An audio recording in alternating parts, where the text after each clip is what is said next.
Орден рыцарей Розы и Креста или розенкрейцеров – это один из самых загадочных рыцарских орденов, чья история полна загадок и тесно переплетается с мистикой и тайнами. Философия розенкрейцеров восходит к знанию Гермеса Трисмегиста, великого мудреца, кто принес в Египет науку, ремесло и мудрость. Доктрины Древнего Египта, из которых проистекает учение рыцарей Розы и Креста, находятся у истоков возникновения и развития всех мировых религий. Именно поэтому мистическая философия розенкрейцеров оказывала влияние на повседневную жизнь каждого из людей, когда-либо жившего на этой земле, влияет на жизнь современников и будет оказывать воздействие на судьбу любого человека, кто придет после. Но действительно ли настолько могущественно и значимо влияние мистической философии розенкрейцеров на ход мыслей всего человечества? В этом нет никаких сомнений, потому что человечество живет среди символов и знаков, которые составляют таинство древнего знания и которые зачастую остаются нераскрытыми и непонятыми людьми. В этом видео мы постараемся приоткрыть занавесу тайны и рассказать о величии философии рыцарей Розы и Креста, которая своими корнями уходит в саму бесконечность. Начав понимать глубину символизма мистической философии благородных рыцарей розенкрейцеров, вы сможете изменить свою жизнь к лучшему навсегда. Мистическая философия – это наука, которая способна обучить каждое ищущее живое и искреннее сердце биться в унисон с сердцем мира, раскрывая перед взором искателя все тайны мироздания.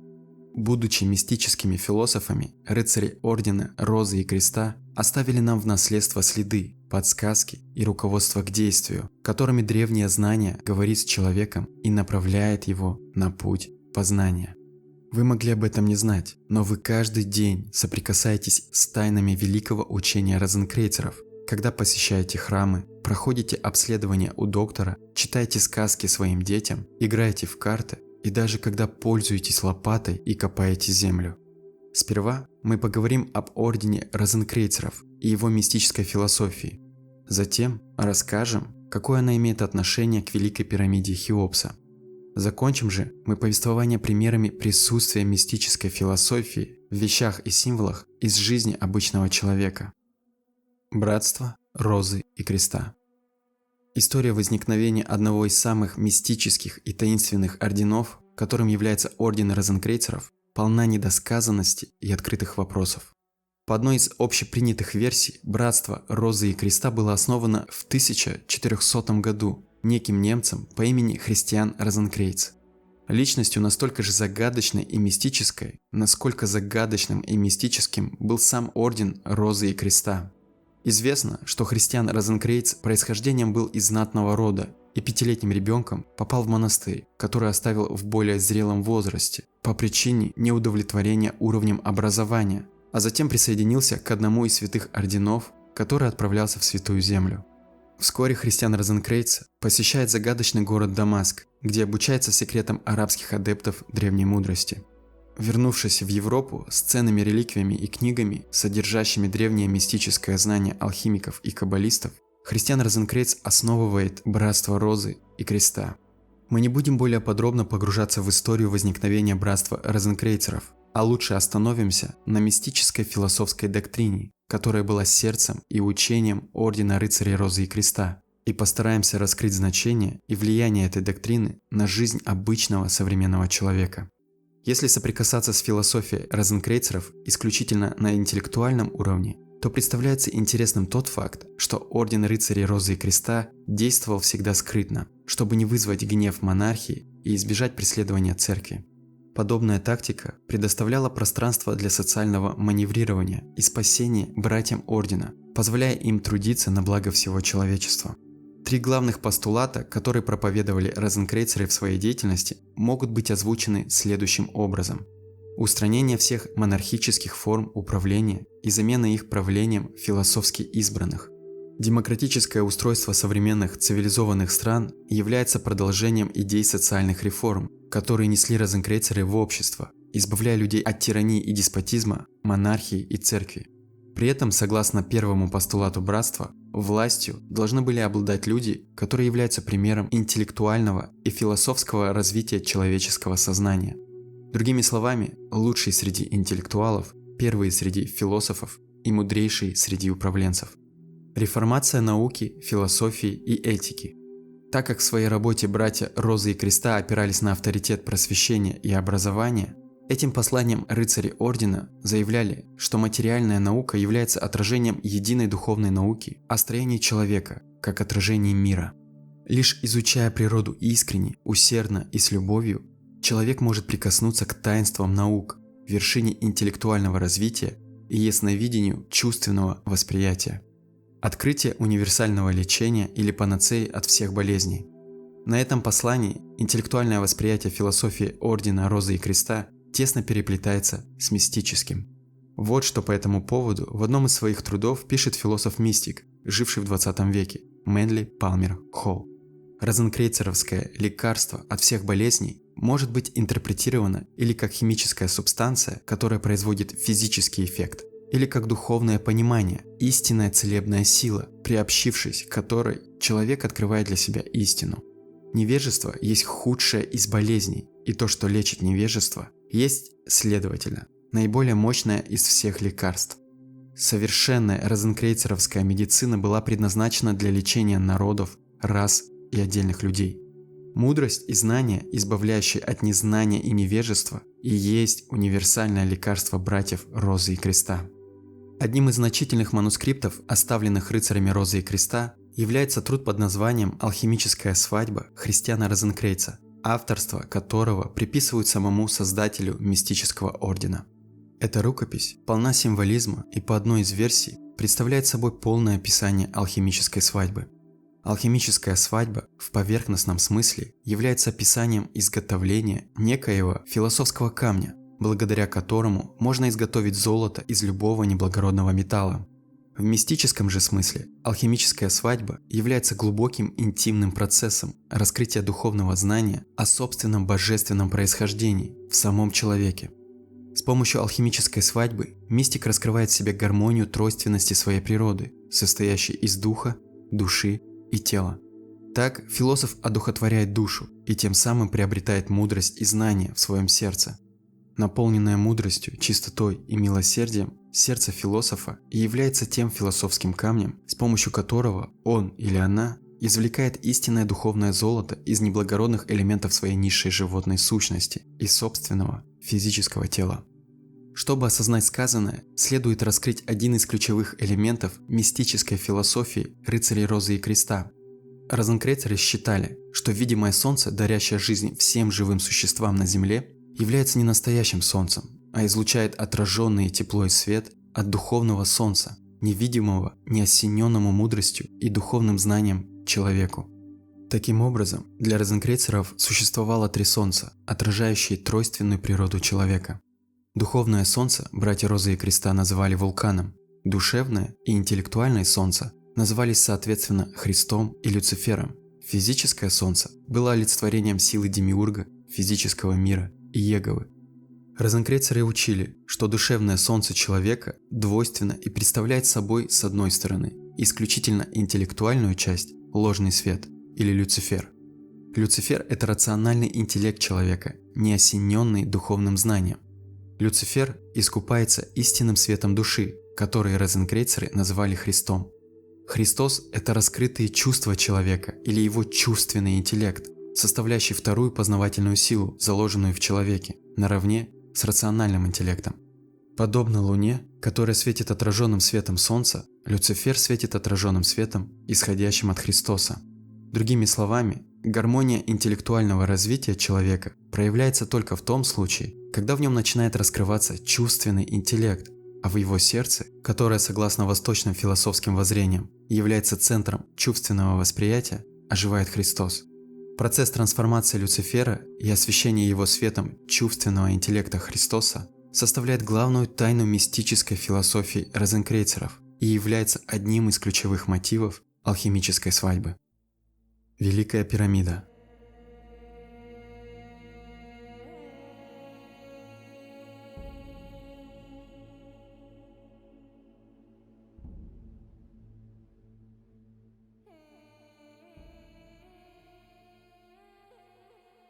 Олицетворением мистической философии, которой придерживались розенкрейцеры, является Великая пирамида Хеопса, служащая, помимо прочего, напоминанием людям о великих и незыблемых законах, на которых построено здание мира. Несмотря на то, что согласно официальным данным, Великая пирамида была построена как усыпальница фараона 4-й династии Египта Хеопса, в ее покоях никогда не было найдено ни одного захороненного тела. Согласно утверждению Мэнли Палмера Холла, Великая пирамида является местом инициации посвященных в древнее знание. Это мистический храм, где с глаз адепта снималась завеса тумана неведения и наваждения, и адепт становился мистиком. Именно поэтому слово «мистик» и слово «туман», которое на английском языке звучит как «мист», это слова одного корня. В философском смысле мистик – это посвященный, идущий на зов сердца по пути поиска истины, сферы вещи, скрытые от глаз. Символизм Великой пирамиды неимоверно глубок и основывается, помимо прочего, на тех же принципах, что и мистическая философия рыцарей Ордена Розы и Креста. Если смотреть сверху Великой пирамиды, то она предстанет перед нами квадратом, который выступает символом материального мира. Это 4 стихии, 4 химических элемента, из которых состоит тело человека, а именно водород, азот, кислород и углерод. Кроме этого, квадрат – это 4 члена физического тела человека, а именно 2 руки и 2 ноги. И, наконец, это тетраграмматон – древнее 4-буквенное написание имени Бога материального мира. Над материальностью возвышается 5-й угол или 5-й элемент, представленный 5-й вершиной пирамиды. 5-я вершина является символом духа в человеке, который при его пробуждении позволяет человеку преодолеть притяжение плоскости материальности и материального восприятия. 5-я вершина – это также символ головы мистика или йогина, находящегося в позе для медитации, напоминающей треугольник.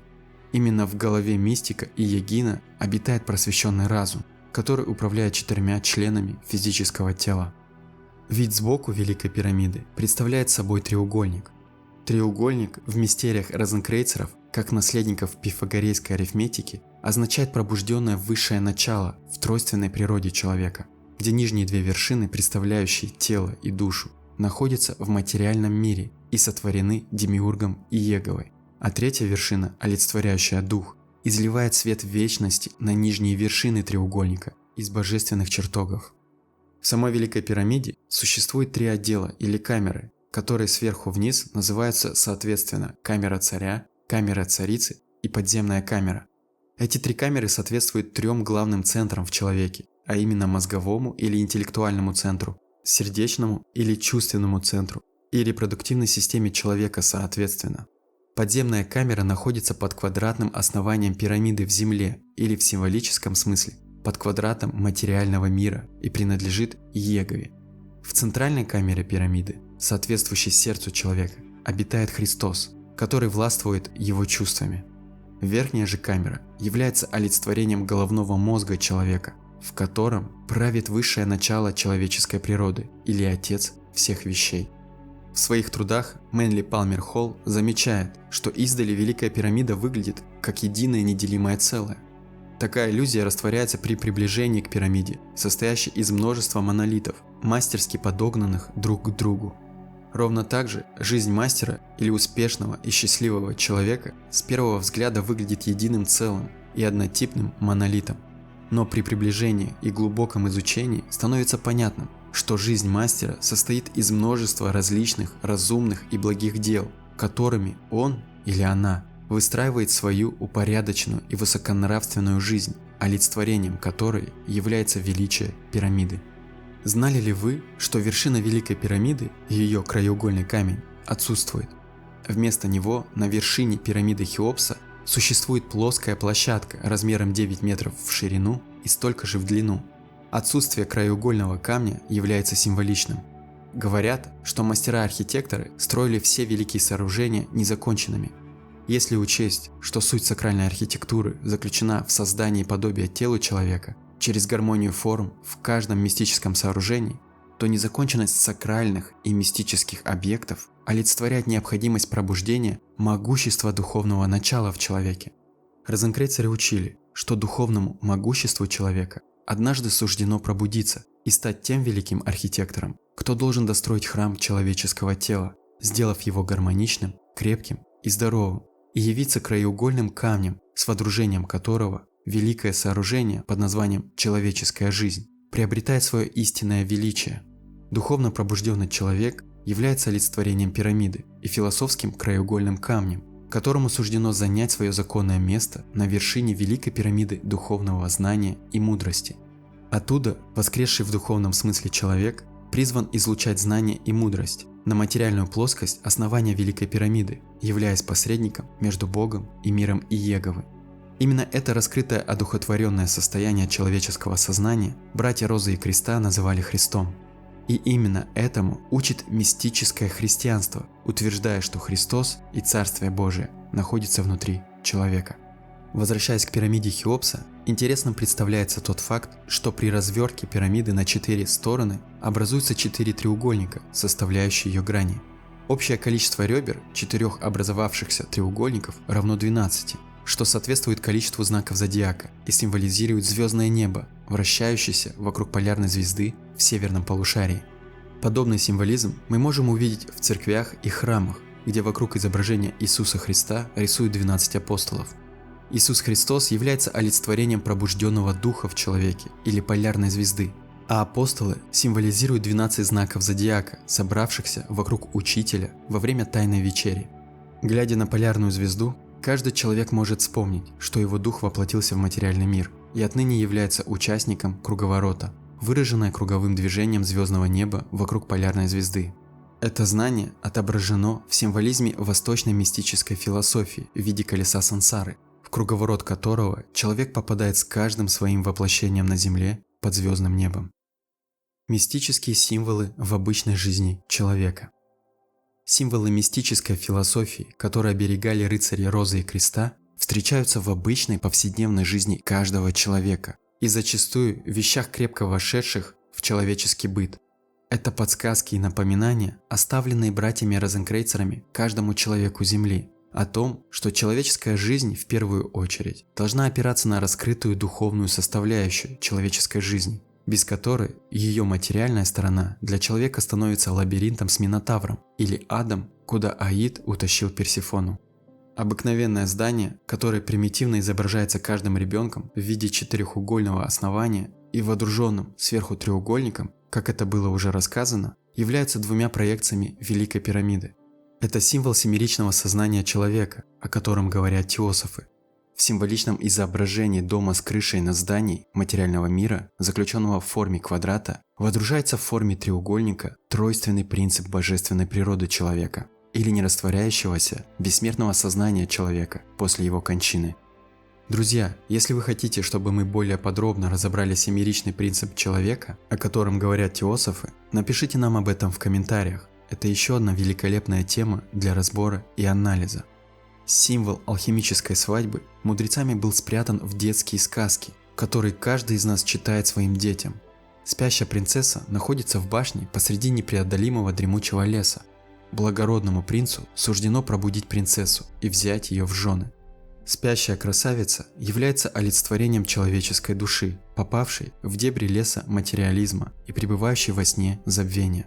Это продолжается до тех пор, пока принц, олицетворяющий дух человека, не пробудит душу своим прикосновением или поцелуем и не заключит с ней брачный союз, свидетелем которому является сама вечность. Одухотворение души через свадебный союз с духом является сердцем алхимической большой работы. Друзья, если вы хотите больше узнать о символизме в детских сказках, то вы можете найти соответствующее видео на нашем канале.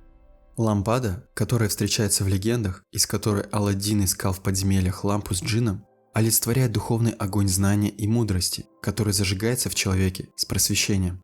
Подобно живому огню, питающемуся чистейшими маслами, огонь познания разгорается в человеке благодаря нравственной жизни и благим делам и освещает путь ищущего, разгоняя перед его взором тьму незнания и невежества. С помощью лампады и ее огня философ находит выход из лабиринта жизненных перипетий. Кадила, которым пользуются в христианских храмах, олицетворяет собой человеческое тело и также наполнено символизмом. Огонь, который мудрец зажигает в себе с раскрытием своего духа, поглощает упорядоченную физическую жизнь мудреца, выступающей топливом для огня, и соединяет душу философа с божественным знанием, подобно тому, как ладан, питающий огонь в кадиле, растворяется в воздухе в виде дыма. Замечали ли вы когда-либо, что на традиционном изображении карт, которые являются наследием, оставленным знанием Тота Трисмегиста человечеству, только у мастей пик все высшие карточные чины отвернуты от знака своей масти и смотрят в противоположную сторону от угла, где расположился этот знак, в то время как у других карточных мастей это не так. Ответ на эту подсказку мудрых находится в анатомическом строении человека и, как ни странно, в символе лопаты могильщика. Позвоночный столб и тазобедренная кость представляют собой ту ось, по которой у пробужденного духовно человека поднимается энергия материального мира, называемая в восточной философии кундалини, и которая касается головного мозга мистика, активизируя и усиливая активность шишковидной железы или эпифиза. Именно шишковидная железа, по мнению многих мистиков, является единственным органом в теле человека, соединяющим тело с духовным началом человека. Тазобедренная кость является вместилищем репродуктивной системы и олицетворяет животный или земной принцип в человеке. Нервные сплетения и узлы, находящиеся в тазобедренной кости, являются прообразом корней древа жизни.